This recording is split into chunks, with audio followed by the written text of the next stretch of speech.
kita dalam kekudusan. Saya mau sampaikan kepada saudara tentang seorang di perjanjian lama namanya Yunus.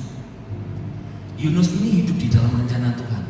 Banyak anak-anak Tuhan yang berkata Yunus ini adalah orang yang lari dari panggilan Tuhan dan tidak taat. Betul sih, memang benar saudara.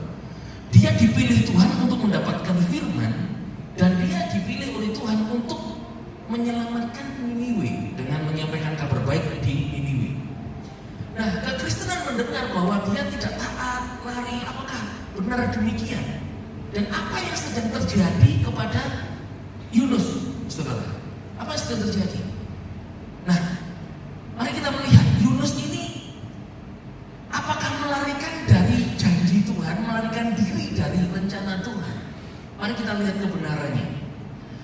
Kita baca di dalam Yunus pasal yang pertama ayat yang kedua dikatakan begini. Lihat ya, Yahweh berkata, bangunlah, arise, pergilah, go ke Niniwe, the great city, kota yang besar itu. Berserulah kepada mereka bahwa kejahatan mereka telah sampai kepada kerana. Yunus diminta Tuhan melakukan 3, arise, sadar, bangun, go, melangkah dengan iman ke Niniwe tentunya, dan deklarasikan sesuatu, perkataan janji Tuhan. Berserulah. Namun saudara, di Yunus pasal 1 ayat yang ketiga di sana dikatakan, betul, Yunus bangun, baru taat yang pertama, bangun. Tetapi Yunus melarikan diri menuju Tarsis, jauh dari hadapan Yahweh, pergi ke kota Yafo dan mendapat sebuah kapal yang akan berangkat ke Tarsis. Setelah membayar biaya perjalanannya, turunnya ke bagian dalam kapal itu, dia pergi bersama dengan mereka dan mereka menuju ke Tarsis, jauh dari hadapan Yahweh. Yunus disuruh ke Niniwe, pergi ke Tarsis, jauh dari hadapan Yahweh. Saudara, Yunus pergi tetapi dia bangun tapi tidak pergi. Tapi Tuhan memberi peringatan kepada dia, memberi perintah ke Niniwe, tetapi dia tidak lakukan. Saudara, dikatakan bahwa Yunus itu menjauh dari Yahweh, lari dari Yahweh. Soalnya dulu tuh begini, Yerusalem di sono itu tempat kehadiran Tuhan, bait suci. Kalau orang menjauh dari Yerusalem, bait suci, itu namanya menjauh dari Tuhan. Dulu itu begitu, saudara. Tapi kalau sekarang mungkin kita, oh kamu kok menjauh dari Tuhan? Oh maksudnya nggak ke gereja.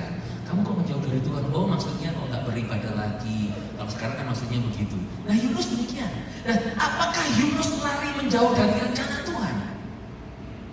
Kita lihat ya. Kalau Yunus, dia menuliskan dia menjauh dari Yahweh. Tetapi apa kata Daud? Daud malah nggak sepakat. Daud berkata begini, kalau saudara lihat ya, disuruh ke Niniwe, ke Tarsis, menjauh. Memang tujuan rencana Tuhan ke sana. Nah, Daud, saudara, di dalam Mazmur 139 dikatakan ayat yang ke-7 sampai 10, kemanakah aku akan pergi menjauhi rohmu? Atau kemanakah aku akan melarikan diri dari hadapanmu? Ini kata Daud. Jika aku mendaki ke langit, engkau di sana. Langit itu dalam bahasa aslinya sama gini, heaven. Kalau aku ke heaven, surga, engkau di sana. Aku menaruh tempat tidurku di alam maut. Alam maut di situ bahasa aslinya hell, neraka. Dikatakan engkau di sana. Jika aku terbang dengan sayap fajar dan berdiam di bagian paling ujung dari lautan, bahkan di sana pun tanganmu menuntun aku dan tangan kananmu memegang aku. Yunus, pengenalan akan Tuhan adalah dia bisa menjauh dari Yahweh. Daud berkata pengenalannya dia akan Tuhan nggak bisa lari dari Tuhan. Mana yang benar? Bagaimana dengan saudara dan saya? Bisa nggak saudara lari dari Tuhan? Oh nggak, gereja mana? Aku pergi Surabaya aja. Apakah bisa menjauh dari Tuhan? Bukankah hari ini Tuhan itu setia? Tuhan itu Immanuel, tidak pernah meninggalkan kita. Katakan amin.